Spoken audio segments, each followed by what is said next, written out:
My name is Brandon Musselman, and we're going to start with the anterior drawer test. So for this, we're going to have the patient lying flat on his back with his leg 60 to 90 degree angle. And all the practitioner is going to do is grab behind his tibia here with both hands and feel for any displacement of that tibia by pulling towards him. This can be measured through 3 different grades. Grade 1 being 5 millimeters of displacement. Grade 2 is between 5 and 10 millimeters, and grade 3 being greater than 10 millimeters. So after you do this the first time, you're actually going to move the knee out here 15 degrees and then inward 30 degrees and test again. Brandon Musselman here again, and now we will be performing the posterior drawer knee test. So for this, you're going to have the patient lie flat on his back again, leg at a 60 to 90 degree angle again, hands behind the tibia here again with your thumbs right here on this outside portion, so you can palpate and feel for the tibia femur plateau right through here.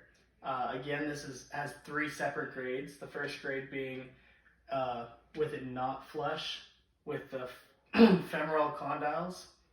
The second grade being flush with the femoral condyles. And the third grade being sublux posterior to the femoral condyles. Brandon Musselman here. Next we will be performing the valgus stress test for the knee. So for this, you're going to want your patient lying flat on his back here at the edge of the table. You're actually going to take his leg, ankle here, hand here, 30 degrees off the side of the table here, and you're going to apply abduction force in here to see if you're causing any stress to the knee.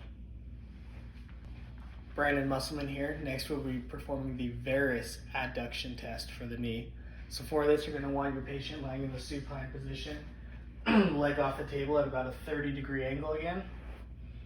You're going to have your hand here at the ankle and one here on the medial side of the knee, and you're going to apply a adduction or varus force going outward on the knee here to see how they feel about that.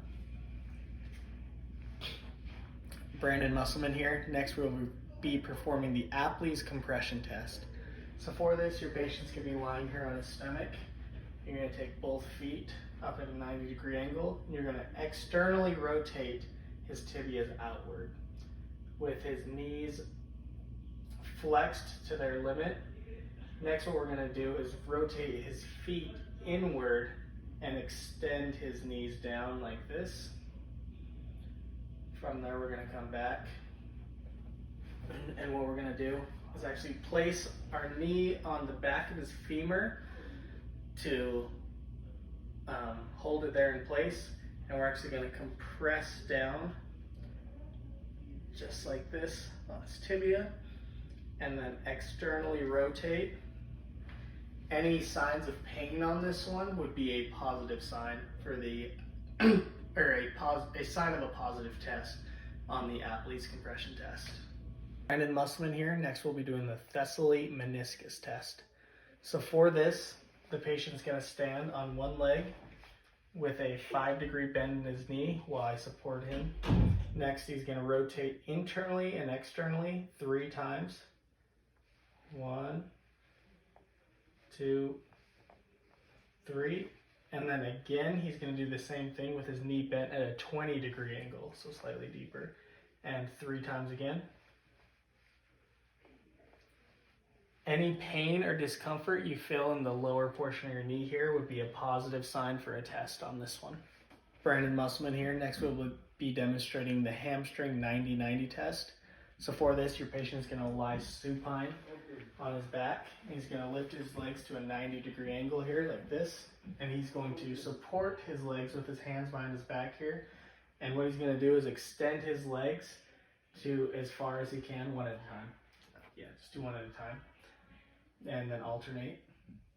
And now the next one goes up. The test is considered a positive if he cannot come within 20 degrees of his full extension with the symptomatic leg. Brandon Musselman here. Next we'll be performing the patellar compression test. So what you'll want is your patient lying here in the supine position with his legs extended. And all you're going to do as a practitioner is take the webbed portion of your hand over the superior portion of his patella here and apply pressure downward and inferiorly. And all you're going to ask them to do is flex their quadricep. So any pain or discomfort they'd be feeling with this, or an inability to perform this test, would resolve.